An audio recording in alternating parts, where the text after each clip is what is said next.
It's sad. It's just sad. Heartbreak and shock in Buffalo. A 10-year-old found dead in a basement. His stepfather suspected of murder. Good evening. Police believe a young boy was beaten to death by his own stepfather. And as the family grieves, the community wants to know why someone so young met such an early and brutal death. We've been following this developing story since Wake Up. News 4 investigative reporter Luke Moretti brings us the very latest tonight. Luke? Yeah, this is a pretty disturbing case. Prosecutors in court today say the suspect admitted that he tied up his stepson, duct taped a sock into the child's mouth, and then beat the boy with a stick.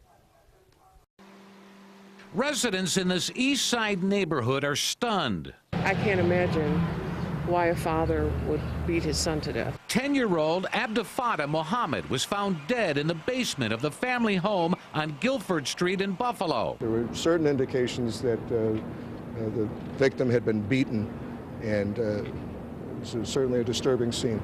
It started with a missing persons report. Patrol units responded to the residence. Following a search, the child, who attended Buffalo's International Preparatory School, was located in the basement.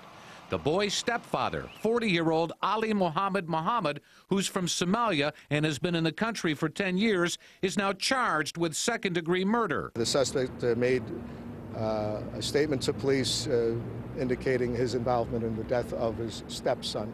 Meanwhile, people who live in the neighborhood could not believe what they were hearing. I'm trying to imagine what this kid could have gotten into.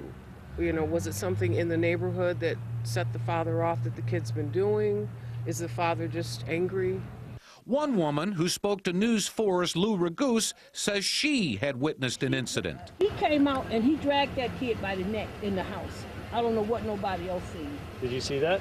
Yeah, he dragged that kid in the house and the kid was hollering. Chief of Detectives Dennis Richards tells us that the suspect was employed by a private security company and that he was currently assigned to the Buffalo News. Richards says detectives found his car at the location and took him into custody.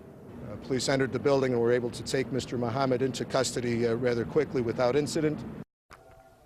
Now, as we said, the 10-year-old was attending International Preparatory School. The Buffalo School District says a crisis team will be on hand at the school to provide counseling until further notice.